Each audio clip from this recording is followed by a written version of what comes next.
दोष मेरा ही था, मैंने कभी पूछा नहीं कैसे हो तुम।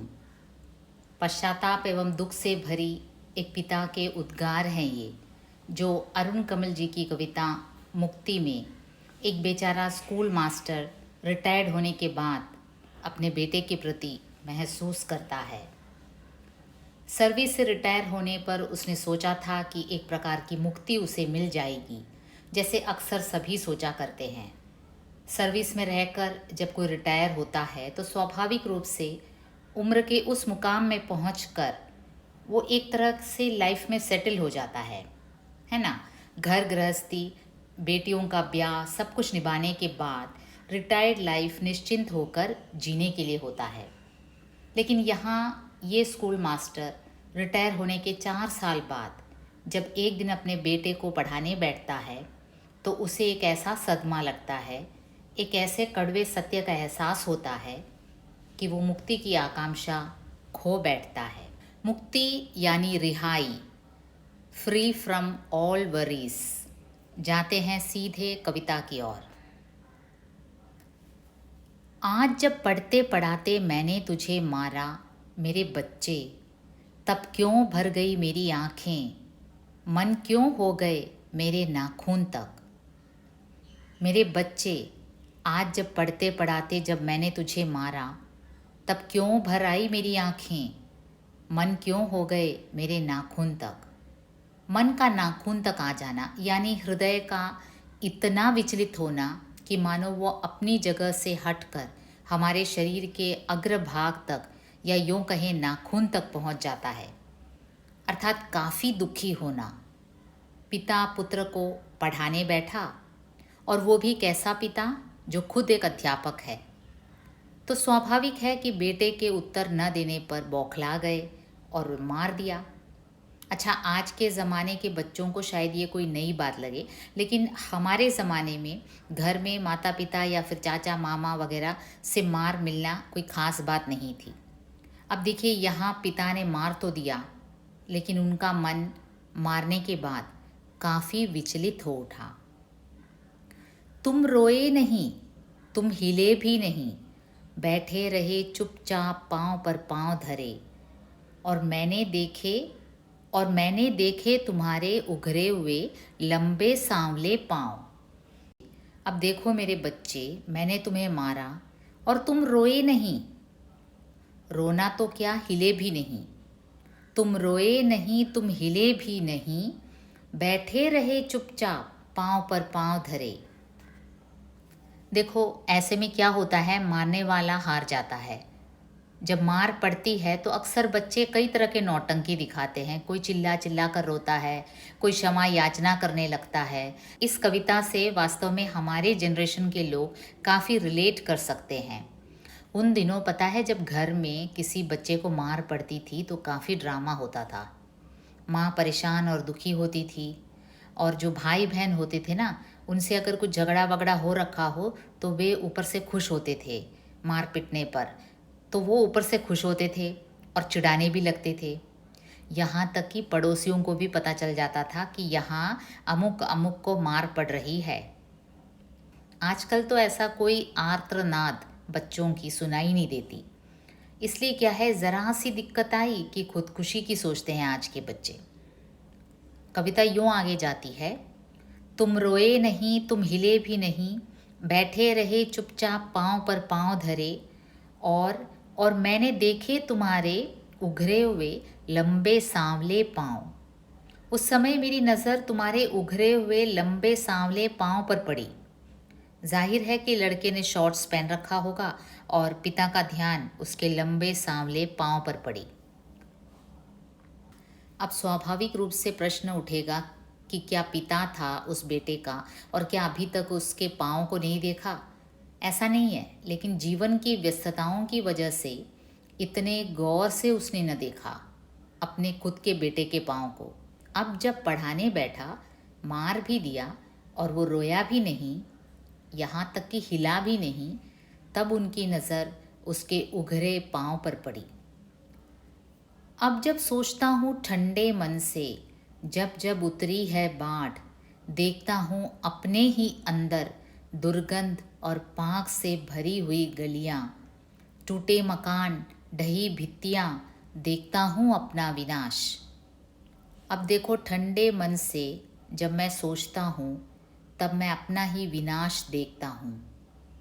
कवि यहाँ बाढ़ के आने और तहस नहस करने एवं बाढ़ के आक्रोश के शांत होने के बाद जो नज़ारा है उस ओर इंगित करते हुए कहते हैं कि अक्सर बाढ़ के बाद का नज़ारा काफ़ी विनाशकारी, दुर्गंध से भरा हुआ होता है। आपने देखा होगा बाढ़ के आने पर पानी के चढ़ने पर काफ़ी दिक्कत होती है हमको और सभी जीव जंतुओं को। लेकिन बाढ़ के उतरने के बाद क्या होता है? दुर्गंध और कीचड़ से भरी गलियां और गंदे नालों का पानी भी चारों ओर फैली होती है। मकान जो मजबूत न थे टूटने को होते हैं। मिट्टियाँ पानी में कई दिनों से भिगो रहने के कारण ढहने को होती है।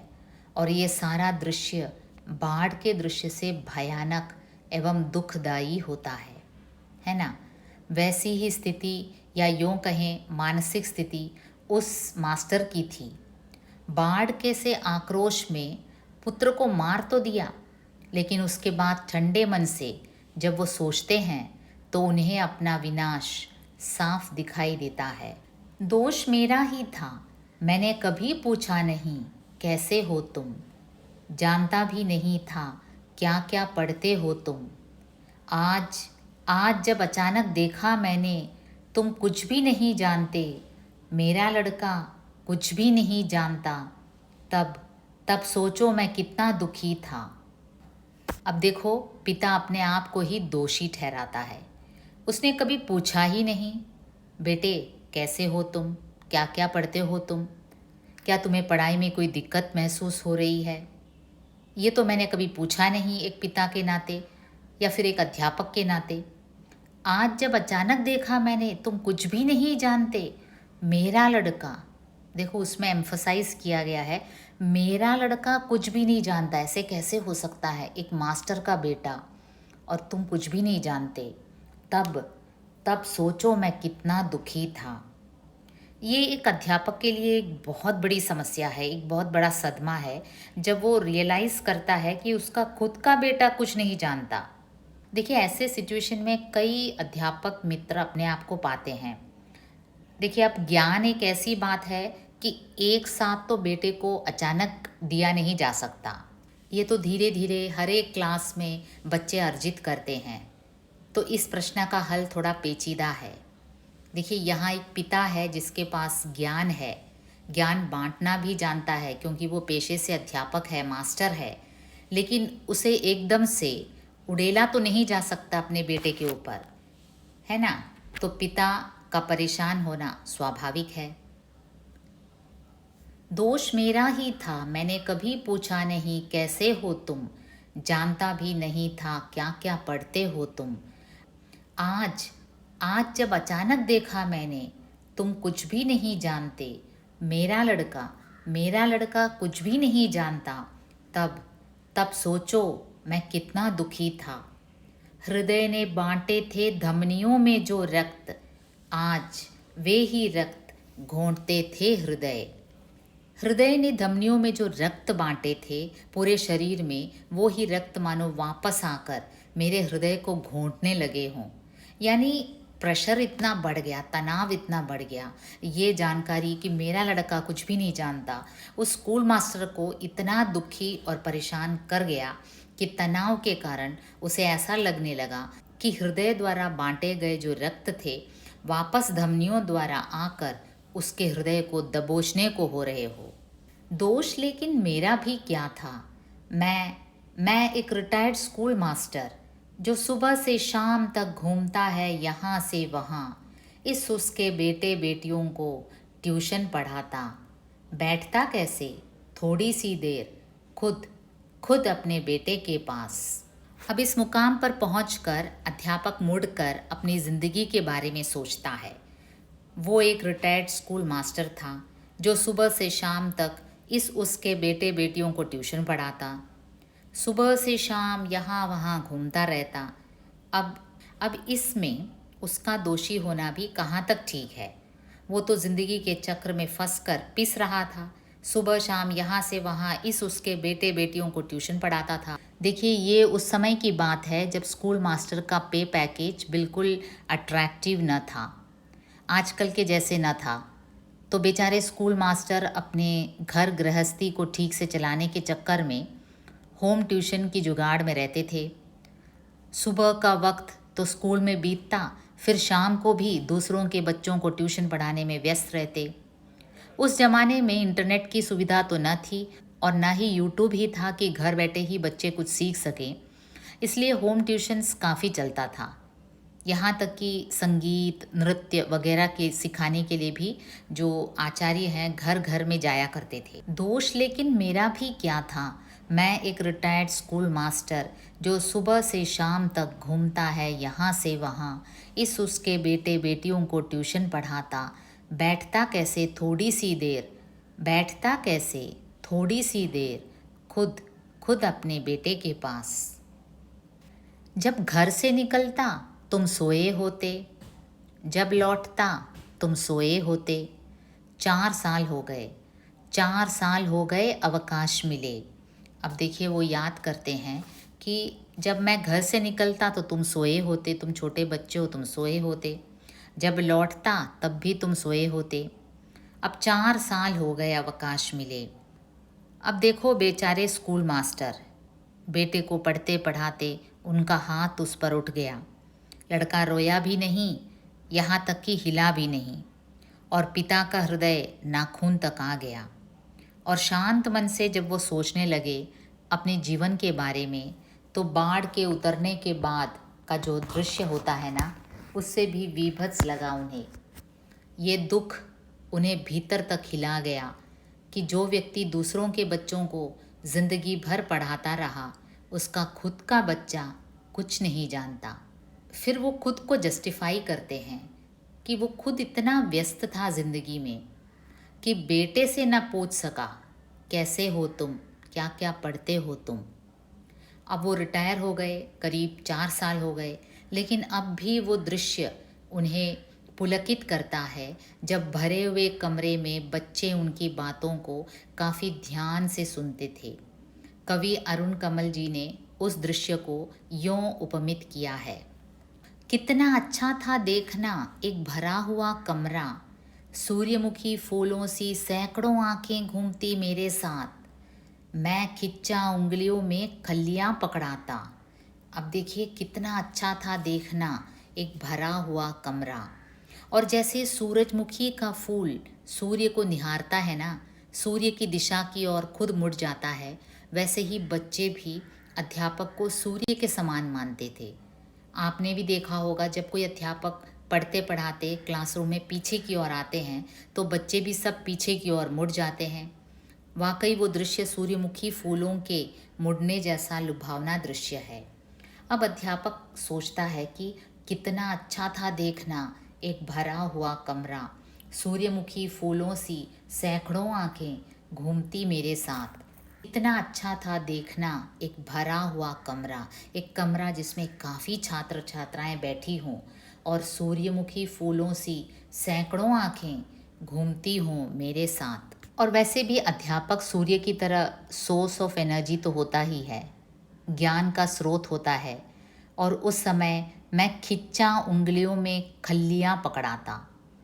खिच्चा से तात्पर्य है टेंडर, कच्ची उम्र का, अर्थात बच्चों की जो उंगलियां होती हैं काफ़ी टेंडर होती हैं, कच्ची कच्ची मुलायम सी होती हैं, और उसमें मैं खल्लियां, अर्थात जो पुराने ज़माने में जो स्लेट हुआ करते थे ना, उसमें लिखने के लिए चौक जैसा एक चीज़ होता था। ब्लैक बोर्ड में लिखने वाला चौक तो आपने देखा होगा, लेकिन ये उससे थोड़ी पतली हुआ करती थी, पतली और लंबी। तो मैं बच्चों की खिच्चा उंगलियों में खल्लियाँ पकड़ाता। खिच्चा उंगलियों में खल्लियाँ पकड़ाना, ये जो शब्द हैं खिच्चा और खल्लियाँ, इसका अर्थ ढूंढते ढूंढते तो हम परेशान हो गए थे। गूगल सर्च भी नाकामयाब रहा। आखिर स्वयं कवि अरुण कमल जी से शंका निवारण किया, फ़ोन पर उनसे बात हुई और उन्होंने ही बताया कि ये जो खिच्चा है वो एक कोलोकियल वर्ड है, वो टेंडर को कहते हैं। टेंडर यानी रॉ, अर्थात कच्ची अवस्था में जो होता है, रॉ स्टेट हम जो कहते हैं। उन्होंने उदाहरण देकर बताया कि कैसे जो ककड़ी होती है ना, खीरा कहते हैं या फिर कुकुम्बर, वो अपने खिच्चा अवस्था में काफ़ी सॉफ्ट और टेंडर होता है, एकदम नाजुक होता है। तो उसी अवस्था को कोलोकियल हिंदी में खिच्चा कहते हैं। यहाँ उसी अर्थ से लिया गया है कि बच्चों की उंगलियाँ खिच्चा अवस्था में होती है, अर्थात काफ़ी सॉफ्ट और टेंडर, मुलायम। वैसे ही खल्लियाँ क्या है उन्होंने ही बताया, वरना केरल में तो हमने ये वर्ड्स कभी सुने ही नहीं हैं। और उन्होंने ही समझाया, ये जो खल्लियाँ हैं वो स्लेट में लिखने वाली जो पेंसिल नहीं होता है, चौक जैसा होता था। मैंने तो खैर देखा है, लेकिन आपके जनरेशन में शायद स्लेट देखा ना हो। अब देखिए ये है खल्लियाँ। जिन्होंने ना देखा हो देख लीजिए, पुराने ज़माने में बुक्स के आने से पहले स्लेट में लिखा करते थे। काफ़ी एक तरह से काफ़ी एनवायरनमेंट फ्रेंडली था, क्योंकि स्लेट में लिखकर फिर उसे रब किया जाता था और उसी को फिर से इस्तेमाल किया जा सकता है।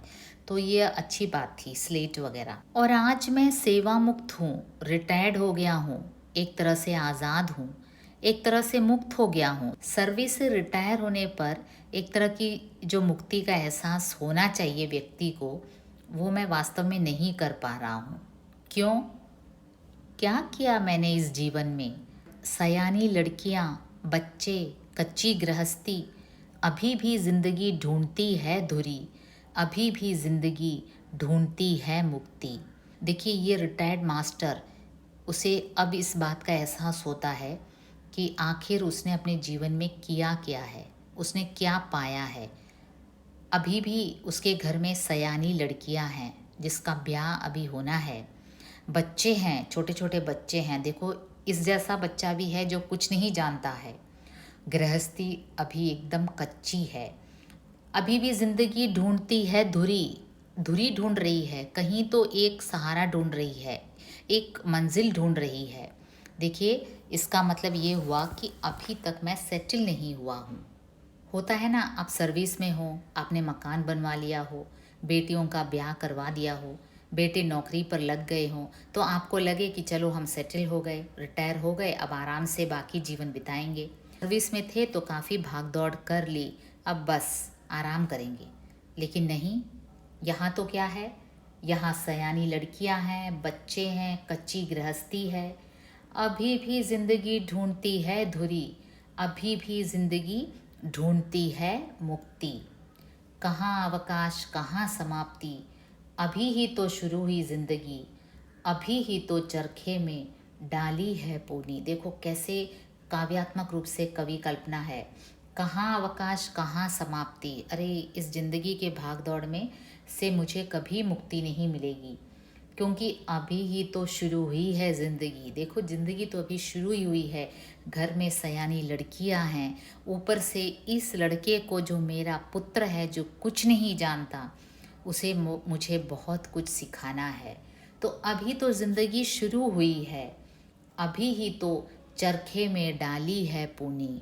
अब देखो चरखे में, चरखे आपको पता ही है, गांधी जी का चरखा तो आपने देखा ही होगा, सबने देखा होगा। अब वो देखो चरखे और मशीन में काफ़ी अंतर होता है। चरखा थोड़ा स्लो मूविंग प्रोसेस होता है, और अभी इस चरखे में पूनी डाला ही है। चरखे में पूनी डाला जाना, पूनी क्या होता है, जो कॉटन होता है ना, जो रुई, कपास से जो मिलता है रुई, उस धुनी हुई रुई को सलाई से लपेट कर बत्ती या गोला सा बनाया जाता है। देखो जैसे इसमें दिखाया गया है, जिससे सूत काता जाता है, उसे पूनी कहते हैं। अभी जो कॉटन है, जो सूत है, उसे अभी डाला ही है चरखे में। अब चरखे में स्वाभाविक रूप से समय ज़्यादा लगेगा, अभी तो पूनी डाला ही है। अब कब रुई से धागा बनेगा, और कब उस धागे से वस्त्र बनेगा, और कब उस कपड़े से हम कुछ बनाकर सी कर पहन सकेंगे, इस सब के होते होते तो बची कुची ज़िंदगी ही समाप्त हो जाएगी, है ना। बेचारे रिटायर्ड स्कूल मास्टर दुखी होकर सोचते हैं, क्यों उठ गए थे हाथ, आज क्यों उठे मेरे हाथ। देखिए काफ़ी दुखी होकर खुद अपने आप से पूछते हैं, क्यों उठ गए थे हाथ, आज क्यों उठे मेरे हाथ। मेरे ये हाथ मेरे बेटे को मारने के लिए आज उठे ही क्यों? क्योंकि ये जो हाथ का उठना, मारना, बच्चे का न रोना और बाढ़ के बाद के कीचड़ का जो फैलाव है उसका एहसास मेरी ज़िंदगी में होना, मुझे ये एहसास दिला गया मुझे अवकाश या समाप्ति की कामना नहीं करनी चाहिए, क्योंकि अभी तो मेरी ज़िंदगी शुरू ही हुई है, अभी ही तो चरखे में डाली है पूनी। वो दुखी होकर सोचता है, आखिर क्यों उठे मेरे हाथ। आशा करती हूँ आपको ये कविता पसंद आई। Dedicated to all teachers I think. कवि अरुण कमल जी की कविता समाज के सभी वर्गों के लोगों के दुख दर्द एवं मानसिक अवस्था को इसी बेबाकी से छू जाती है, उसके मर्म को समझा जाती है, हमें भी उस ओर सोचने के लिए प्रेरित करती है। आशा करती हूँ आपको ये काफ़ी पसंद आई। अरुण कमल जी की कई कविताएं इसी प्रकार की हैं। साहित्य अकेडमी पुरस्कार विनर अरुण कमल जी समकालीन दौर के काफ़ी चर्चित लेखक हैं, कंटेम्प्रेरी राइटर हैं, कवि हैं, आलोचक हैं, लेखक हैं और by profession his English professor, Patna university में इंग्लिश पढ़ाते थे और 1998 में प्रकाशित उनके काव्य संग्रह नए इलाके में के लिए उन्हें साहित्य अकेडमी पुरस्कार से नवाजा गया। उनकी कई कविताएं ऐसी हैं जो छोटे छोटे इश्यूज़ को लेकर आम आदमी के जीवन के छोटे छोटे मुद्दों को छूकर गुजरती है। जैसे देखो, ये जो छोटी सी कविता है मुक्ति, एक रिटायर्ड स्कूल मास्टर के दुख का उजागर करती है। वैसे अरुण कमल जी की कविताएं कई मर्मस्पर्शी इश्यूज़ को लेकर सामने आती हैं। हालांकि उन्होंने काफ़ी सीरियस इश्यूज़ पर भी लिखा है। उनकी एक कविता पुतली में संसार जो काफ़ी हाई इंटेलेक्चुअल लेवल लिए हुए है, वैसी कविताएं भी उन्होंने लिखी हैं और साथ ही साथ इस प्रकार के छोटे छोटे काफ़ी इंटरेस्टिंग कविताएं भी लिखी हैं। आप ज़रूर सर्च कीजिए, आप ज़रूर उनकी कविताएं पढ़िए, काफ़ी इंटरेस्टिंग है। दोष मेरा ही था, मैंने कभी पूछा नहीं कैसे हो तुम, जानता भी नहीं था क्या क्या पढ़ते हो तुम। ഒരു കുറ്റസമ്മതത്തോടു കൂടിയാണ്, ഒരു അച്ഛൻ്റെ കുറ്റസമ്മതം, ഒരു അധ്യാപകനായ അച്ഛൻ്റെ കുറ്റസമ്മതത്തോടു കൂടിയാണ് ഈ വരികൾ അരുൺ കമൽ എന്ന സമകാലീന എഴുത്തുകാരൻ്റെ മുക്തി എന്ന കവിത ഇങ്ങനെ ഒരു കുറ്റസമ്മതം ആണ് വെളിപ്പെടുത്തുന്നത്. ഒരു വളരെ ചെറിയ കവിതയാണ്, പക്ഷെ ഒരു അധ്യാപകൻ്റെ, ഒരു റിട്ടയർഡ് സ്കൂൾ മാസ്റ്ററിൻ്റെ ജീവിതത്തിലെ ഒരു ഇൻസിഡൻ്റാണ് ഈ ഒരു കവിത. ജീവിതകാലം മുഴുവനും അധ്യാപന വൃത്തി ചെയ്ത് കുട്ടികൾക്കെല്ലാം അറിവ് പകർന്നു കൊടുത്ത അധ്യാപകൻ ഒരു വേളയിൽ തൻ്റെ മകനെ പഠിപ്പിക്കാനിരിക്കുന്നു. ആ ഒരു ഇൻസിഡൻറ്റിലാണ് ഈ കവിത ഊന്നി നിൽക്കുന്നത്. നമുക്ക് നേരെ കവിതയിലേക്ക് പോകാം. आज जब पढ़ते पढ़ाते मैंने तुझे मारा मेरे बच्चे, तब क्यों भर गई मेरी आँखें, मन क्यों हो गए मेरे नाखून तक. ഇന്ന് ഞാൻ നിന്നെ പഠിപ്പിക്കാനിരുന്നപ്പോൾ എൻ്റെ കുഞ്ഞെ, എന്തിനാണ് ഞാൻ നിന്നെ അടിച്ചത്? അറിയാതെ ഞാൻ നിന്നെ അടിച്ചുപോയി. എന്നുവെച്ചാൽ പഠിപ്പിക്കാനിരിക്കുന്നു കുട്ടി, അച്ഛൻ അധ്യാപകനാണെന്ന് ഓർക്കണം. മകനെ പഠിപ്പിക്കാനിരുന്നു, മകൻ ഒരുപക്ഷെ ഉത്തരം പറഞ്ഞു കാണില്ല, അപ്പോൾ ദേഷ്യം വന്ന് അച്ഛൻ അടിച്ചു. ക്യോ ഭർ ഗയി മേരി ആഖേൻ, അടിച്ചതിന് ശേഷം അച്ഛൻ്റെ കണ്ണുകൾ തന്നെ അങ്ങ് വല്ലാതെ നിറഞ്ഞു. മൻ ക്യോ ഹോ ഗയെ മേരെ നാഖൂൻ തക്, മൻ കാ നാഖൂൻ തക് ഹോന, എന്നുവെച്ചാൽ എൻ്റെ മനസ്സ്, എൻ്റെ ഹൃദയം അങ്ങ് വല്ലാതെ അങ്ങ് വേദനിച്ച് വ്യതിചലിച്ച് ആ ഇരിക്കുന്ന സ്ഥാനത്ത് നിന്ന് ഇറങ്ങി നമ്മുടെ ശരീരത്തിൻ്റെ അവസാന ഭാഗം നഖം വരെ എത്തിയതുപോലൊരു ഫീലിംഗ്. എന്നുവെച്ചാൽ അത്രയ്ക്ക് പെയിൻഫുള്ളായിട്ടുള്ളൊരു ഇൻസിഡൻ്റ് ആയിരുന്നു ആ അധ്യാപകന്. തൻ്റെ മകനെ പഠിപ്പിക്കാനിരിക്കുന്നു, തൻ്റെ മകൻ ഉത്തരങ്ങളൊന്നും തന്നെ പറയുന്നില്ല. ആ ഒരു ഷോക്കിൽ നിന്ന് തൻ്റെ മകനെ അടിക്കുന്നു. എന്നിട്ട് അടിച്ചതിന് ശേഷം സംഭവിക്കുന്നത് എന്താണ്? സ്വയം അധ്യാപകൻ്റെ അച്ഛൻ്റെ കണ്ണുകൾ നിറയുന്നു. ഓർ മൻ നാഖൂൻ തക് ആ ജാന, മനസ്സിലായോ? അതിൻ്റെ ആ ഒരു യൂസേജ്, അത്രയ്ക്ക് വിഷമം വരിക, മനസ്സങ്ങ് ഇരിക്കുന്ന സ്ഥലത്തുനിന്ന് ഇറങ്ങി ഓടുന്ന പോലത്തെ ഒരു ഫീലിംഗ്. तुम रोए नहीं, तुम हिले भी नहीं, बैठे रहे चुपचाप पाँव पर पाँव धरे. അടി കൊണ്ട കുട്ടിയാണെങ്കിലോ മകനാണെങ്കിലോ റോയേ നഹി, കരഞ്ഞില്ല. എന്തിനധികം പറയുന്ന ഹിലേ ഭി നഹി, ആ സ്ഥലത്തിൽ നിന്നൊന്ന് വ്യതിചലിച്ചു പോലുമില്ല, ഒന്ന് അനങ്ങിയ പോലുമില്ല, പാറ പോലെ ഇരുന്നു. ബൈഠേ രഹേ ചുപ് ചാപ്പ് പാവ് പർ പാവ് ധരേ, കാലിമേ കാലിങ്ങനെ വെച്ച് ചുരുണ്ടുകൂടി അങ്ങനെ ഇരിക്കുകയാണ്. ഓർ മേനെ ദേഖേ തുമ്ഹാരെ ഉഘരേ ഹുവേ ലംബേ സാവ്ലേ പാവ്, അപ്പോഴാണ് ഞാൻ ശ്രദ്ധിച്ചത് നിൻ്റെ ആ നീണ്ട നിറത്തിലുള്ള ആ കാലുകൾ. അപ്പോൾ ഇവിടെ ഇതൊരു കുറേ നാളിന് മുമ്പ് എഴുതിയ കവിതയാണ്. അച്ഛൻ പഠിപ്പിക്കാനിരിക്കുന്നു, കുട്ടികളെ അടിക്കുന്നു, അതൊക്കെ സർവ്വസാധാരണമായ ഒരു സീനായിരുന്നു പണ്ടൊക്കെ. കുട്ടികളുടെ കരച്ചിൽ പല വീടുകളിൽ നിന്നും ഇങ്ങനെ അടി കിട്ടുമ്പോഴുള്ള കരച്ചിൽ. ആ സമയത്ത് എനിക്ക് ഓർമ്മയുണ്ട്, നമ്മുടെ അയലത്തൊക്കെ അടി കിട്ടുമ്പോൾ, ഓരോ കുട്ടികൾക്ക് അടി കിട്ടുമ്പോഴും അല്ലെങ്കിൽ നമ്മുടെ വീട്ടിൽ നമുക്ക് അടി കിട്ടുമ്പോഴൊക്കെ നാട്ടുകാർക്കും അറിയായിരുന്നു, ഇന്ന വീട്ടിൽ ഇന്ന ആൾക്ക് അടി കിട്ടുന്നു. അത് വളരെ രസകരമായ ഒരു സംഭവമാണ് ഇപ്പോൾ ഓർത്തെടുക്കുമ്പോൾ. അച്ഛൻ പഠിപ്പിക്കാനിരിക്കുന്നു, എന്നെയൊക്കെ അച്ഛൻ ഒരുപാട് തല്ലിയിട്ടുണ്ട്, പ്രത്യേകിച്ച് കണക്ക് പഠിപ്പിക്കാനിരിക്കുമ്പോൾ. അപ്പോൾ നമ്മൾ കരയുന്നു, അമ്മ ആ സമയത്ത് വളരെ ടെൻഷനായിട്ടിരിക്കുന്നു, കാരണം എപ്പോഴാണ് ഈ പഠിപ്പിലൊന്ന് അവസാനിക്കുന്നത്. അച്ഛന് പെട്ടെന്ന് ദേഷ്യം വരുന്നു, കാരണം ജോലി കഴിഞ്ഞ് വരുമ്പം ഓഫീസിൽ നിന്ന് വന്നു കഴിഞ്ഞ് നമ്മളെ പഠിപ്പിക്കാനിരിക്കുമ്പോൾ നമ്മൾ ശരിക്ക് പ്രതികരിക്കാതിരിക്കുമ്പോൾ അച്ഛൻ ദേഷ്യപ്പെടുന്നു. അതുപോലെ തന്നെ അതൊരു സീനായിരുന്നു. ആർക്ക് എപ്പോഴടി കിട്ടുന്നത് അതൊരു നിസ്സാര കാര്യമായിരുന്നു. അയലത്തുകാരുടെ വീട്ടിൽ അടി കിട്ടുന്നതും നമുക്കറിയാം, ഇന്ന ആളുടെ കരച്ചിൽ കേട്ടാൽ അറിയാം. ഇപ്പോൾ അതെല്ലാം വാസ്തവത്തിൽ അന്യം നിന്നുപോയി. അതൊക്കെ ഒരു കാലമായിരുന്നു. ഞാനിപ്പോൾ ഓർക്കുന്നത് ഈ കവിത എടുത്തപ്പോഴാണ് ഞാൻ ഓർക്കുന്നത്, പണ്ട് ഈ മാസങ്ങളിലൊക്കെ 10th റിസൾട്ട് വരുമ്പോൾ, SSLC റിസൾട്ട് വരുമ്പോൾ പത്രങ്ങളിലെല്ലാം ഫസ്റ്റ് റാങ്ക് ഹോൾഡറിൻ്റെ പടവും, അതുപോലെ നാട്ടിൽ ആരൊക്കെ തോറ്റു, ആരുടെ മകൾ തോറ്റു. ഇപ്പം അതൊന്നും കേൾക്കാനേ ഇല്ല അല്ലേ. കുട്ടികൾക്ക് തോൽവി എന്ന് പറഞ്ഞാൽ ഇല്ല, അടിയും കിട്ടാറില്ല. അതിൻ്റേതായ കുറവ് കാണാറുമുണ്ട് അവരുടെ ജീവിതത്തിൽ. അപ്പം തും റോയേ നഹി തും हिले भी नहीं, बैठे रहे चुपचाप पाँव पर पाँव धरे, और मैंने देखे तुम्हारे उघरे हुए लंबे सांवले पाँव. അപ്പോൾ ഇവിടെ നമ്മൾക്ക് അതിശയം തോന്നാം, ഒരു അച്ഛൻ ആദ്യമായിട്ടാണോ തൻ്റെ മകൻ്റെ കാലുകൾ കാണുന്നതല്ല.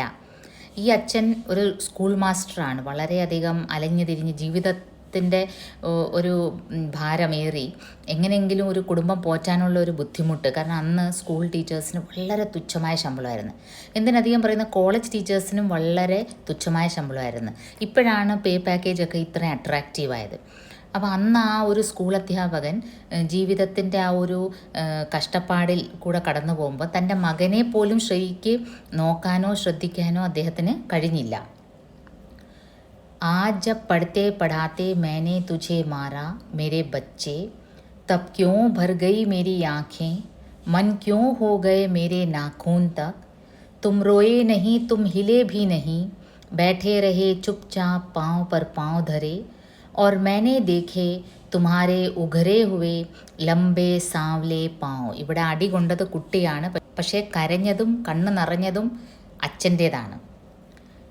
अब जब सोचता हूँ ठंडे मन से, जब जब उतरी है बाढ़, देखता हूँ अपने ही अंदर दुर्गंध और पाक से भरी हुई गलियाँ, टूटे मकान ढही भित्तियाँ, देखता हूँ अपना विनाश.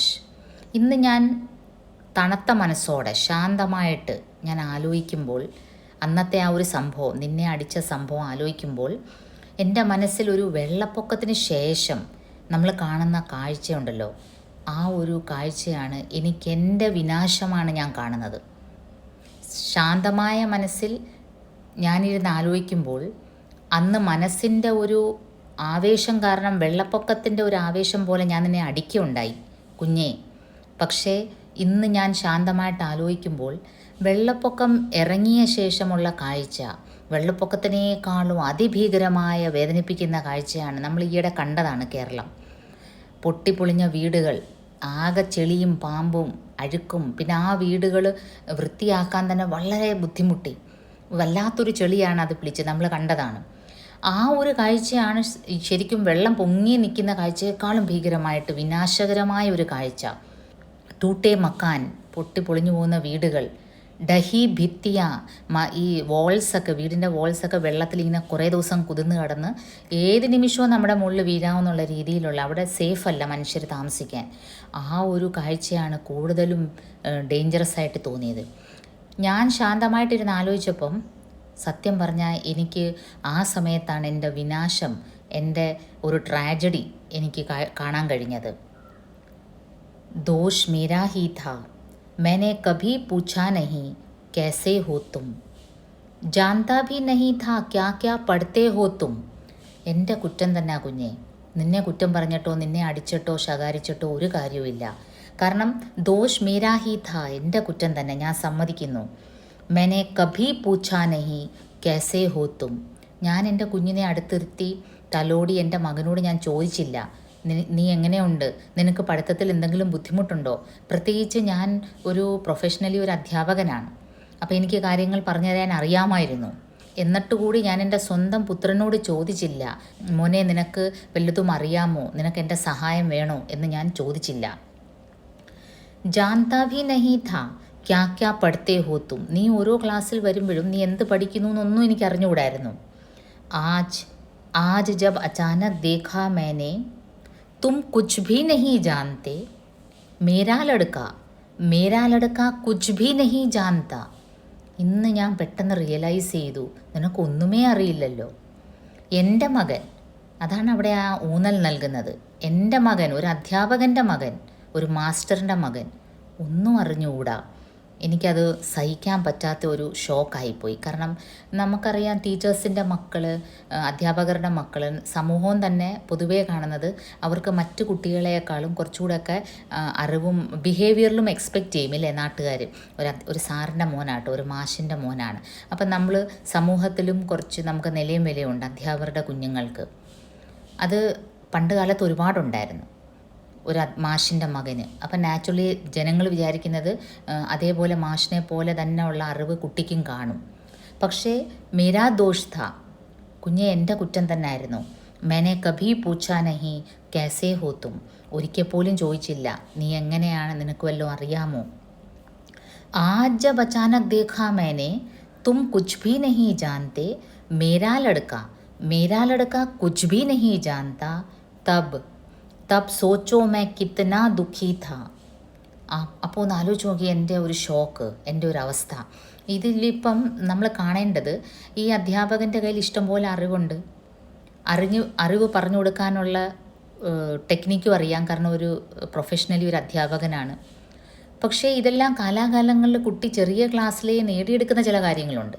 ഇപ്പം ആദ്യത്തെ സ്റ്റെപ്പായിട്ട് ആൽഫബറ്റ്സ് പഠിക്കുന്നു, പിന്നെ എഴുതാൻ പഠിക്കുന്നു, പിന്നെ അത് കഴിഞ്ഞ് ഡിക്റ്റേഷൻ, നമ്മളെ വേർഡ്സ് ഫോർമേഷൻ പഠിക്കുന്നു, കണക്കിലെ അതുപോലെ തന്നെ ബേസിക്സ് പഠിക്കുന്നു. പിന്നെ ഒരു പെട്ടെന്ന് 5ാം ക്ലാസ്സിൽ വന്ന കുട്ടിയുടെ അടുത്ത് അല്ലെ 6ാം ക്ലാസ്സിലെ കുട്ടിയുടെ അടുത്ത് എല്ലാം കൂടി ഇതെല്ലാം പറഞ്ഞു കൊടുക്കാൻ ഒക്കില്ല.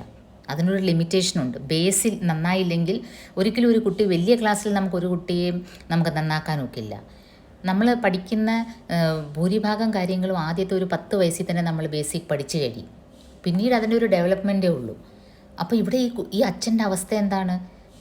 വാരിക്കൊരി കൊടുക്കാൻ അറിവുണ്ട്, തനിക്ക് കഴിവുമുണ്ട്, പക്ഷേ അങ്ങനെ കൊടുക്കാൻ പറ്റുന്നൊരു കാര്യമല്ലല്ലോ വിദ്യാഭ്യാസം എന്ന് പറയുന്നത്. സോച്ചോ മേ കിത്നാ ദുഃഖി ഥാ, ഹൃദയനെ ബാണ്ടെ ഥേ ധമനിയോ may Joe രക്ത്, Aaj way he രക്ത് ഘോട്ടത്തെ ഥേ ഹൃദയ. ഹൃദയം, ഈ നമ്മുടെ ഹൃദയം വെയിൻസിലൂടെ നമുക്ക് ശരീരത്തിലെ പല ഭാഗങ്ങൾക്കും രക്തം സർക്കുലേറ്റ് ചെയ്യാറുണ്ടല്ലോ. ആ രക്തം തന്നെ തിരിച്ചെൻ്റെ ഹൃദയത്തിനെ വന്ന് ഞെരുക്കുന്ന പോലത്തെ ഒരു പ്രഷർ എനിക്ക് ഹൃദയത്തിൽ തോന്നി. വല്ലാത്തൊരു ടെൻഷൻ തോന്നി. കാരണം ഒരു അക്സെപ്റ്റ് ചെയ്യാൻ പറ്റുന്നില്ല അധ്യാപകന്.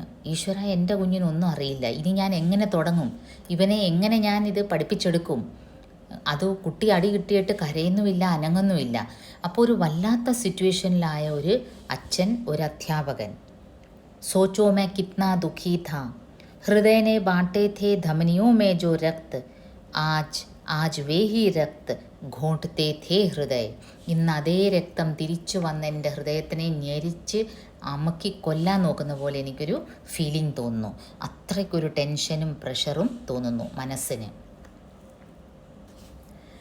പിന്നീട് അധ്യാപകൻ കുറച്ചുകൂടെ ഒന്ന് ആലോചിക്കുമ്പോൾ ഒന്ന് സ്വയം ജസ്റ്റിഫൈ ചെയ്യാനുള്ളൊരു ലെവലിലെത്തുകയാണ്. ദോഷ് ലേക്കിൻ മേരാ ഭി ക്യാ ഥാ, മേ എക് റിട്ടയർഡ് സ്കൂൾ മാസ്റ്റർ. എന്നെ കുറ്റം പറഞ്ഞിട്ടും കാര്യമുണ്ടോ? ഞാനൊരു റിട്ടയർഡ് സ്കൂൾ മാസ്റ്റർ. जो सुबह से शाम तक घूमता है यहाँ से वहाँ, उसके बेटे बेटियों को ट्यूशन पढ़ाता. രാവും പകലും അവരുടെ ഇവരുടെ എല്ലാം മക്കളെ ട്യൂഷൻ പഠിപ്പിച്ച അലേന്ന ഒരു സ്കൂൾ മാസ്റ്ററായിരുന്നു ഞാൻ. ഇതും പണ്ട് ഒരു സ്വാഭാവിക കാഴ്ചയായിരുന്നു കേട്ടോ. ട്യൂഷൻ പഠിപ്പിക്കുന്ന ഹോം ട്യൂഷൻസിന് വേണ്ടി അങ്ങോട്ടും ഇങ്ങോട്ടും നെട്ടോട്ടും ഓടുന്ന അധ്യാപകർ. ശമ്പളം വളരെ തുച്ഛം. അപ്പോൾ സ്കൂൾ ടൈമിംഗ് പകൽ മുഴുവനും സ്കൂളിലായിരിക്കും. പിന്നെ അതിരാവിലെ പോവും ഓരോരുത്തരുടെ വീടുകളിൽ ട്യൂഷൻ പഠിപ്പിക്കാൻ. ഉസ്കെ ബേട്ടെ ബേട്ടിയോങ്കോ, പണമുള്ളവർ ഹോം ട്യൂഷൻ വെക്കും. അപ്പോൾ അവരുടെ മക്കളെ പഠിപ്പിക്കുകയാണ്. പിന്നെ സ്കൂളിൽ പോവും. പിന്നെ വൈകിട്ട് സ്കൂൾ കഴിഞ്ഞും പിന്നെയും ട്യൂഷൻ. തൊണ്ട ഇങ്ങനെ പോകുന്ന രീതിയിൽ ഒരു ചില അധ്യാപകർ പാരലൽ കോളേജുകളിൽ പഠിപ്പിക്കാൻ പോകും. അങ്ങനെ അറിവ് ഇങ്ങനെ പറഞ്ഞു കൊടുത്ത് എങ്ങനെയെങ്കിലും അല്പം സാമ്പത്തികമായിട്ട് ഉയരാൻ വേണ്ടി സ്കൂൾ മാസ്റ്റർമാർ കഷ്ടപ്പെട്ടിരുന്ന ഒരു കാലഘട്ടം.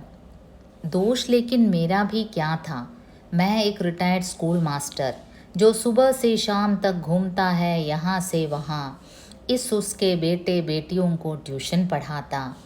बैठता कैसे थोड़ी सी देर खुद अपने बेटे के पास. അല്പസമയം എൻ്റെ മകൻ്റെ കൂടെ ചിലവഴിക്കാൻ എനിക്ക് സമയം കിട്ടിയില്ല. വാസ്തവത്തിൽ എത്ര ജോലി ചെയ്താലും തികയുന്നുമില്ല കുടുംബത്തിന്. കാര്യങ്ങൾ അങ്ങോട്ട് മുന്നോട്ട് നീങ്ങാൻ ഞാൻ കിടന്ന് കഷ്ടപ്പാട് വിടുകയാണ്. അപ്പം എൻ്റെ സ്വന്തം മകൻ്റെ അടുത്തിരുന്ന് അവൻ്റെ കാര്യങ്ങൾ ചോദിക്കാൻ എനിക്ക് വാസ്തവത്തിൽ സമയവും കിട്ടിയില്ല. ജബ് ഘർ സേ നിക്കൽത്താ തും സോയേ ഹോത്തെ, ജബ് ലോട്ട്താ തും സോയേ ഹോത്തെ. 4 साल हो गए അവകാശ് മിലേ. ഞാൻ വീട്ടിൽ നിന്ന് ഇറങ്ങുമ്പോൾ കുഞ്ഞുറങ്ങുമായിരിക്കും. മകനെ നീ ഉറങ്ങുമായിരിക്കും. കാരണം കൊച്ചുകുട്ടിയാണ്. നാച്ചുറലി അത്രയും രാവിലെ കുട്ടി എണീക്കില്ല. തിരിച്ച് ഞാൻ സ്കൂൾ കഴിഞ്ഞ് എല്ലാ നാട്ടുകാരുടെ വീട്ടിലെ കുട്ടികളെയൊക്കെ ട്യൂഷൻ പഠിപ്പിച്ച് കഴിഞ്ഞ് തിരിച്ചു വരുമ്പോഴും മകൻ ഉറങ്ങുകയാണ്. കാരണം രാത്രിയാവും. അപ്പോൾ അത്രയും സമയം ഞാൻ മോനെ കാണുന്നില്ല. 4 साल हो गए അവകാശ് മിലേ. ഞാനിപ്പോൾ 4 വർഷമായി എനിക്ക് അവകാശ് കിട്ടിയിട്ട്. അവകാശ് മീൻസ് ഞാൻ റിട്ടയർ ആയിട്ട് എനിക്ക് സ്വസ്ഥതയായിട്ട് 4 വർഷമായി. കിത്തന അച്ഛാ താ ദേഖ്ന എക് ഭരാ ഹുവാ കമറ. ഞാനിപ്പോൾ ആലോചിക്കുകയാണ്, ഒരു നിറഞ്ഞ മുറി, കമറ മുറി, അത് നിറച്ച് കുട്ടികൾ. ആ ക്ലാസ്സിലുള്ള ആ സീനൊക്കെ എന്ത് എക്സൈറ്റിംഗ് ആയിരുന്നു. ഒരു അധ്യാപകൻ എന്ന നിലയ്ക്ക് നിറഞ്ഞ ക്ലാസ് റൂമിൽ കുട്ടികളൊക്കെ ഇങ്ങനെ ആകാംക്ഷയോടെ നമ്മുടെ മുഖത്ത് നോക്കിയിരിക്കുന്ന ആ ഒരു കാഴ്ച, അതൊരു വല്ലാത്തൊരു ഫീലായിരുന്നു. സൂര്യമുഖി ഫൂലോസി സേക്കടോ ആക്കി ഘുംതി മേരെ സാത്ത്. ഈ സൂര്യകാന്തി പുഷ്പം കറങ്ങുന്ന പോലാണ് കുട്ടികളുടെ മുഖവും കണ്ണും വിടർന്ന് എൻ്റെ ചുറ്റിനും കറങ്ങുന്നത്. ഞാൻ എന്ത് പറയുന്നു അത് വളരെ, പ്രത്യേകിച്ച് കൊച്ചു ക്ലാസ്സിലെ കുട്ടികളൊക്കെ. വലിയ ക്ലാസ്സിലാകുമ്പോൾ കുട്ടികൾക്ക് വളരെ ഡിസ്ട്രാക്ഷൻസും വരും ഇല്ലേ ഇടയ്ക്കിടയ്ക്ക്.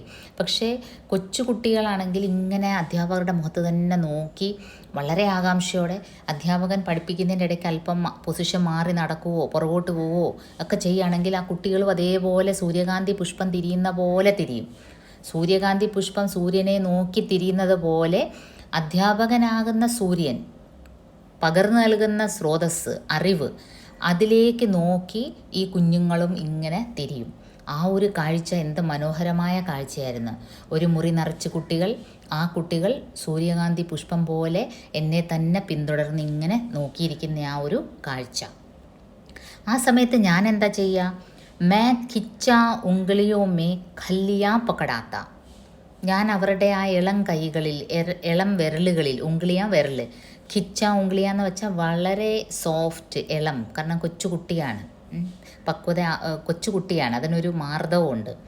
ആ വിരലുകളിൽ മേ ഖല്ലിയ പകടാത്ത, അതിൽ ഞാൻ ഈ സ്ലേറ്റിൽ എഴുതുന്ന പെൻസിലല്ല, ഈ ചോക്ക് പോലെ, അത് ഞാൻ ഇതിൽ കാണിക്കുന്നുണ്ട്. അപ്പോൾ അത് വെച്ചാണ് സ്ലേറ്റിൽ എഴുതുന്നത് പണ്ടത്തെ കാലത്ത്. ബുക്സിന് പകരം സ്ലേറ്റ് ആയിരുന്നു. എഴുതി കഴിഞ്ഞ് നമുക്ക് തുടച്ച് കളയാം, പിന്നെയും എഴുതാം. അപ്പോൾ ആ ഇളം വിരലുകളിൽ ഞാൻ ആ സമയത്ത് അവരെ കൈ പിടിച്ച് എഴുതിപ്പിക്കുമായിരുന്നു. ഈ വേർഡ്സിൻ്റെ മീനിങ് എനിക്ക് സ്വയം പോയറ്റ് അരുൺ കമലിൽ നിന്നാണ് കിട്ടിയത്. ഒരുപാട് സെർച്ച് ചെയ്തിട്ടും കിട്ടിയില്ല. നെറ്റിലൊക്കെ സെർച്ച് ചെയ്ത് ആകെ ബുദ്ധിമുട്ടിയപ്പോഴാണ് പിന്നെ അദ്ദേഹത്തിനെ വിളിച്ചു. അദ്ദേഹം പറഞ്ഞ് മനസ്സിലാക്കിയതാണ്, അവിടുത്തെ ഒരു കൊളോക്കിയൽ യൂസേജാണ് ഈ ഖിച്ച എന്ന് പറയുമ്പം വളരെ ടെൻഡർ, വളരെ ഇളം. ഉദാഹരണം അദ്ദേഹം പറഞ്ഞത് നമ്മുടെ സാലഡ് കുക്കുംബറില്ലേ, അത് ചെറുതായിരിക്കുമ്പം വളരെ സോഫ്റ്റ് ആയിരിക്കുമല്ലോ, പാകമായി കഴിയുമ്പം അതിൻ്റെ കുരുവിന് കയ്പും മാർദ്ദവും ഒക്കെ കുറയും. അപ്പോൾ ആ ഒരു സ്റ്റേജിനെയാണ് അവർ ഖിച്ച എന്ന് പറയുന്നത്. അത് ഏത് വെജിറ്റബിളിൻ്റെ ആകാം, ചെറിയ ഇളം സ്റ്റേജിനെയാണ് ഖിച്ച എന്ന് പറയുന്നത്. ഇവിടെ അതുകൊണ്ടാണ് അദ്ദേഹം പ്രയോഗിച്ചിരിക്കുന്നത് ഇളം സ്റ്റേജിൽ വിരലുകൾ. सूर्यमुखी फूलों सी सैकड़ों आंखें घूमती मेरे साथ, मैं खिच्चा उंगलियों में खल्लियाँ पकड़ाता, और आज ആജ് മൈ സേവാ മുക്ത് ഹൂം ആസാദ്. ആജ് മൈ സേവാ മുക്ത് ഹൂം. ഇന്ന് ഞാൻ റിട്ടയർ ആയി കഴിഞ്ഞിരിക്കുന്നു. മൈ ആസാദ് ഹൂം. സർവീസിൽ ഇരുന്ന് റിട്ടയർ ആവുന്നവർക്ക് ഒരു പ്രത്യേക തരത്തിലൊരു ഫ്രീഡമാണ് റിട്ടയർമെൻറ്റിന് ശേഷം. ഒരാജ് മൈ സേവാ മുക്ത് ഹൂം ആസാദ്. ഇന്ന് ഞാൻ ഫ്രീ ആണ്. പക്ഷേ ഈ അധ്യാപകൻ പെട്ടെന്ന് റിയലൈസ് ചെയ്യുന്നത്, ഈ കുട്ടീനെ അടിച്ചു കഴിഞ്ഞ് അതിൽ നിന്നുണ്ടാവുന്ന ചിന്തയിൽ നിന്ന് അദ്ദേഹം റിയലൈസ് ചെയ്യുന്നു, വാസ്തവത്തിൽ എനിക്കൊരു ഫ്രീഡം ഇല്ല, ഈ ജീവിതത്തിൽ ഏതായാലും ഇല്ല. കാരണം ഞാൻ ജീവിതകാലം മുഴുവനും അലഞ്ഞ് കഷ്ടപ്പെട്ട് റിട്ടയറായി കഴിഞ്ഞ് ഫ്രീ ആകാമെന്ന് വിചാരിച്ച എൻ്റെ ധാരണ ഒരു തെറ്റിദ്ധാരണയായിരുന്നു. കാരണം ഞാൻ എന്താണ് ജീവിതത്തിൽ നേടിയത്? ഇന്ന് ഈ കുട്ടിയെ അടിച്ചപ്പോൾ, മകനെ അടിച്ചപ്പോൾ എനിക്ക് ചില കാര്യങ്ങൾ, സത്യങ്ങൾ മനസ്സിലായി. എന്താണ് ഞാൻ നേടിയത്? ക്യാ കിയാ मैंने इस जीवन में? സയാനി ലടുക്കിയ, ബച്ചേ, കച്ചി ഗൃഹസ്ഥി. എൻ്റെ വീട്ടിൽ ഇനിയും വിവാഹം പ്രായമായി നിൽക്കുന്ന പെൺകുട്ടികളുണ്ട്. സയാനി ലടുക്കിയ, കൊച്ചു കുട്ടികളുണ്ട്. ബച്ചേ, ദാ ഈ ഇരിക്കുന്ന എൻ്റെ മകനെ പോലെ ഒന്നും അറിയാത്ത കുട്ടിയുമുണ്ട്. ഇവനെ ഇനി എല്ലാം പഠിപ്പിച്ചെടുക്കണം. കാരണം ഇന്നാണ് ഈ അച്ഛൻ റിയലൈസ് ചെയ്തത് ഇവനൊന്നും അറിയില്ല എന്നുള്ളത്. ഇത്രയും നാളും അറിയില്ലായിരുന്നു, കാരണം മകൻ്റെ ഒരു കാര്യം അന്വേഷിച്ചില്ല. അപ്പോൾ ഇന്ന് അറിഞ്ഞ സ്ഥിതിക്ക് ഇനി അച്ഛന് ശാന്തത കിട്ടില്ല. ഒരു അധ്യാപകൻ ഒരിക്കലും ഒരു ശാന്തത കിട്ടില്ല, തൻ്റെ മകനൊന്നും അറിയില്ല എന്നുള്ളത്. കച്ചി ഗൃഹസ്ഥി അഭി ഭി ജിന്ദഗി ഢൂണ്ട്തി ഹൈ ധുരി. ഇപ്പോഴും എൻ്റെ ഗൃഹസ്ഥി, എൻ്റെ കുടുംബ കച്ചിയാണ്. കച്ചാവസ്ഥ എന്ന് വെച്ചാൽ ഒരു സെറ്റിലായില്ല ഞാൻ ലൈഫിൽ. നമ്മൾ പൊതുവേ പറയാറില്ലേ, സർവീസിലുള്ളവർ ഒരു കാലഘട്ടത്തിൽ തന്ത്രപ്പാടാണ്. വസ്തു വാങ്ങിക്കണം, വീട് വെക്കണം, മക്കളെ കെട്ടിക്കണം, പുത്രനുണ്ടെങ്കിൽ ജോലിയിലൊക്കെ ആയിക്കഴിഞ്ഞാൽ ഒരു സമാധാനമാണ് റിട്ടയർ ചെയ്യുമ്പോൾ. പക്ഷേ അങ്ങനെ ഒരു സമാധാനത്തിലുള്ള ഒരു വകുപ്പും എൻ്റെ ജീവിതത്തിൽ ആയിട്ടില്ല. അതുകൊണ്ട് തന്നെ റിട്ടയർ ആയെങ്കിലും എനിക്കൊരു മുക്തി കിട്ടുന്നില്ല. ഈ ജീവിതത്തിൻ്റെ ഓട്ടത്തിൽ നിന്ന് എനിക്കൊരു മുക്തി ഇനിയും ഇല്ല. അഭി ഭി ജിന്ദഗി ഢൂണ്ട്തി ഹൈ ധുരി. ഇപ്പോഴും ഈ ജീവിതം ഒരു തീരം കാണാൻ വേണ്ടി, ധുരി എന്ന് വെച്ചാൽ ഒരു അറ്റത്ത് എത്തിത്തീരുക, ഓടി ഒരു സ്ഥലത്ത് എത്തിത്തീരുക. ആ ഒരു ധുരി എനിക്ക് കിട്ടിയിട്ടില്ല, ഞാൻ തീരം കണ്ടിട്ടില്ല. അഭി ഭി ജിന്ദഗി ഢൂണ്ട്തി ഹൈ മുക്തി. ഞാൻ ഇനിയും മുക്തി നേടേണ്ടിയിരിക്കുന്നു. സർവീസിൽ റിട്ടയർ ആയി കഴിഞ്ഞ് ശാന്തമായിട്ട് ഇനിയും ഇരിക്കാം എന്നുള്ളൊരു ധാരണ എനിക്ക് വെച്ച് പുലർത്താൻ ഒക്കത്തില്ല. കഹാ അവകാശ് കഹാ സമാപ്തി, അഭി ഹി തോ ശുരു ഹി ജിന്ദഗി. എവിടെയാണ് അവകാശ്? എന്ന് വെച്ചാൽ എവിടെയാണ് ഫ്രീഡം അല്ലെ റിലാക്സേഷൻ? ഇല്ല, ഇതിനൊരു അന്ത്യമില്ല. അഭി ഹി തോ ശുരു ഹി ജിന്ദഗി. എൻ്റെ ജീവിതം ഇപ്പോൾ തുടങ്ങുന്നതേ ഉള്ളൂ. കാരണം ഈ മകനെ ഇനി എല്ലാം പഠിപ്പിച്ചെടുക്കണം. അതൊരു വല്ലാത്തൊരു വെല്ലുവിളിയാണ്. എൻ്റെ പെൺമക്കളെ കെട്ടിച്ചു വിടണം. അപ്പോൾ എൻ്റെ ജീവിതം ഇനി വാസ്തവത്തിൽ തുടങ്ങുന്നേ ഉള്ളൂ. അഭി ഹി തോ ചർഖേ മേ ഡാലി ഹേ പൂനി. ആ ഒരു യൂസേജ് കവിയുടെ ഒരു ചർഖയായിട്ടാണ് കമ്പയർ ചെയ്യുന്നത്. ഒരു ചർഖയിൽ പൂഞ്ഞി ഡാലിന. പൂനി എന്ന് വെച്ചാൽ ഈ കാണുന്ന നമ്മൾ കോട്ടൺ ഇല്ലേ, കോട്ടൺ അതിനെ അടിച്ച് പരത്തി കോട്ടണിനെ പ്ലഫി ആക്കിയിട്ട് പിന്നീട് ഇങ്ങനെ ഒരു കമ്പിലിങ്ങനെ ചുറ്റും. എന്നിട്ടാണ് പിന്നെ നമ്മൾ ചർഖയിലേക്ക് അത് അപ്ലൈ ചെയ്യുന്നത്. അതൊരു നീണ്ട പ്രോസസ്സാണ്. ചർഖ നമുക്കറിയാം ഹാൻഡ്ലൂമാണ്, കൈകൊണ്ട് ചെയ്യുന്നതാണ് അല്ലേ. ചർഖ നമുക്കറിയാം ഹാൻഡ് വൂവൺ പ്രോസസ്സാണ്, മഷീനെ പോലെ പെട്ടെന്നാവില്ല. ഇനിയും ഈ ഒരു പഞ്ഞി അതിലിട്ട് അത് പിന്നെ നൂലായി, അത് പിന്നെ വസ്ത്രമായി നെയ്ത് വന്നു, അതിൽ പിന്നെ തയ്ച്ച് നമുക്കൊരു വസ്ത്രം നമ്മുടെ പാകത്തിന് ഇട്ട് വരുമ്പോഴത്തേക്കിന് എൻ്റെ ജീവിതം കഴിയും. ഇവിടെ ഈ യൂസേജ് കൊണ്ട് ഉദ്ദേശിക്കുന്നത്, ഞാൻ ഈ ജീവിതകാലത്തോളം എനിക്കിനി റെസ്റ്റ് ഇല്ല, എൻ്റെ ആയുസ് ഓൾമോസ്റ്റ് തീരാറായി. അപ്പോഴാണ് ഞാൻ റിയലൈസ് ചെയ്യുന്നത് എനിക്ക് മുക്തി ഇല്ല എന്നുള്ളത്. ഞാൻ മുക്തി കാംക്ഷിക്കുന്നത് തന്നെ വിഡ്ഢിത്തരമാണ്. കാരണം എൻ്റെ ജീവിതം തുടങ്ങിയതേ ഉള്ളൂ. എങ്ങനെ തുടങ്ങിയതേ ഉള്ളൂ? ഒരു ചർഖയിൽ നമ്മൾ പഞ്ഞി ഇട്ട് തുടങ്ങുന്ന ഒരു സ്റ്റേജ് ആയതേ ഉള്ളൂ. അപ്പോൾ ഇനി എനിക്ക് ഒരു മുക്തി കാംക്ഷിക്കാൻ ഒക്കില്ല. പിന്നീടൊരു കുറ്റസമ്മതത്തോടു കൂടി തന്നെ കവിത ഇങ്ങനെ അവസാനിക്കുകയാണ്. ക്യോं उठ गए थे हाथ आज क्यों उठे मेरे हाथ. എന്തിനാണ് എൻ്റെ കൈകൾ പൊങ്ങിയത്? ഞാൻ എന്നെ തന്നെ അങ്ങ് ശപിക്കുകയാണ്. അടിക്കേണ്ടിയില്ലായിരുന്നു. കാരണം കുട്ടിയുടെ തെറ്റുമല്ല, അന്വേഷിക്കേണ്ടതായിരുന്നു. ഇത് ഓൾമോസ്റ്റ് എല്ലാ അധ്യാപകർക്കും ഉള്ളൊരു ഡെഡിക്കേഷനായിട്ട് എനിക്ക് തോന്നാം. കാരണം എൻ്റെ അറിവിലും പല അധ്യാപകരും ഒരു സ്റ്റേജ് എത്തിക്കഴിയുമ്പം പെട്ടെന്ന് റിയലൈസ് ചെയ്യുന്നവരുണ്ട്, അയ്യോ എൻ്റെ മകന് ഇന്നതറിയില്ല, സ്പെല്ലിംഗ് മിസ്റ്റേക്സ് വരുന്ന, അല്ലെ ഹാൻഡ് റൈറ്റിംഗ് മോശമാണ്, നമുക്കത് ചേർത്ത് വായിക്കാൻ അറിയുന്നില്ല. ഒരു പാരഗ്രാഫിൽ എവിടെ നിർത്തണം, എങ്ങനെയാണ് ഒരു പ്രസൻറ്റബിളായിട്ട് വായിക്കുന്നത് അറിഞ്ഞുകൂടാ. അപ്പം ഈ ഒരു റിയലൈസേഷൻ അധ്യാപകർക്ക് വളരെ ബുദ്ധിമുട്ടുള്ളൊരു കാര്യമാണ്. കാരണം ടീച്ചേഴ്സിൻ്റെ മക്കളായിട്ട് കൂടി പ്രോപ്പറായിട്ട് എങ്ങനെ ഒരു വേർഡ്സ്, ഒരു സെൻറ്റൻസസ് വായിക്കണമെന്ന് പോലും അറിഞ്ഞുകൂടാ, എഴുതാൻ അറിഞ്ഞുകൂടാ പ്രോപ്പറായിട്ട്. അപ്പോൾ ഇത് നമുക്കൊരു മുന്നറിയിപ്പ് കൂടിയാണ്. മക്കളെല്ലാം പഠിപ്പിക്കുന്നു, നമ്മുടെ കുട്ടികളെയും അതേപോലെ ശ്രദ്ധിക്കേണ്ടിയിരിക്കുന്നു. അല്ലാതെ അവരും ഒരു കുട്ടി തന്നെയാണ്. നമ്മുടെ ക്ലാസ്സിൽ മുമ്പിൽ ഇരിക്കുന്ന കുട്ടികളെ പോലെ നമ്മുടെ വീട്ടിലെ കുഞ്ഞുങ്ങളും നമ്മുടെ ശ്രദ്ധ അർഹിക്കുന്നു. പിന്നീട് നമ്മൾ ദുഃഖിച്ചിട്ട് കാര്യമില്ല. അരുൺ കമൽ ഇപ്പം സമകാലീനായിട്ട് എഴുതിക്കൊണ്ടിരിക്കുന്ന വളരെ ഒരു പ്രോമിനൻറ്റ് ഫിഗറാണ്. ആക്ച്വലി പട്ന യൂണിവേഴ്സിറ്റിയിലെ ഇംഗ്ലീഷ് പ്രൊഫസറായിരുന്നു അദ്ദേഹം. ഇംഗ്ലീഷ് പ്രൊഫസറായിരുന്നിട്ട് കൂടി ഹിന്ദിയിലാണ് മിക്ക കവിതകളും എഴുതുന്നത് അദ്ദേഹത്തിൻ്റെ എഴുത്തിൽ ഈ രീതിയിലുള്ള ചെറിയ ചെറിയ വിഷയങ്ങൾ കവിതയിൽ പലപ്പോഴും കാണാറുണ്ട്. അത് സാധാരണക്കാരുടെ വിഷയമാകാം, പക്ഷേ അത് വളരെ ടച്ചിങ് ആയിട്ട് അദ്ദേഹം തൻ്റെ കവിതയിൽ അവതരിപ്പിക്കാറുണ്ട്. അദ്ദേഹത്തിന് 1998 നയേ ഇലാക്കെ മേ എന്ന അദ്ദേഹത്തിൻ്റെ കാവ്യസംഗ്രഹത്തിനാണ് സാഹിത്യ അക്കാദമി പുരസ്കാരം ലഭിച്ചത്. വേറെ ഒരുപാട് പുരസ്കാരങ്ങൾ ലഭിച്ചിട്ടുണ്ട്, എന്നാലും ഇതാണ് ഹൈലൈറ്റായിട്ട് പറയേണ്ടത്. സാഹിത്യ അക്കാദമി പുരസ്കാരം ലഭിച്ചത് 1998. അദ്ദേഹത്തിൻ്റെ തന്നെ പുത്ലി മേ സൻസാർ എന്ന പോയിട്രി നമ്മുടെ ചാനലിൽ അപ്ലോഡഡ് ആണ്. നമ്മൾ ഗൂഗിൾ സെർച്ച് ചെയ്താൽ അദ്ദേഹം ഡൽഹിയിലും പല ലിറ്ററേച്ചർ ഫെസ്റ്റിലെല്ലാം അദ്ദേഹത്തിൻ്റെ സജീവ സാന്നിധ്യം കാണാം. ഇപ്പോഴും വളരെ ശക്തമായിട്ട് അത് പൊളിറ്റിക്സിനെതിരെ ആയാലും പാവപ്പെട്ടവർക്ക് വേണ്ടിയായാലും തൊഴിലാളികൾക്ക് വേണ്ടിയായാലും ശക്തമായിട്ട് എഴുതുന്ന ഒരു വ്യക്തിയാണ്. പിന്നെ ഇംഗ്ലീഷ് പ്രൊഫസർ എന്ന നിലയ്ക്ക് ഇംഗ്ലീഷ് ലിറ്റററി തിയറീസിനെ പറ്റി അദ്ദേഹത്തിൻ്റെ അറിവ് വളരെ അഗാധമായ അറിവാണ്. അത് അദ്ദേഹത്തിൻ്റെ ടോക്സ് കേട്ടാൽ അറിയാം. അപ്പോൾ അങ്ങനെ ഈ കവിത നിങ്ങൾ ആസ്വദിച്ച് കാണും എന്ന് പ്രതീക്ഷിക്കുന്നു.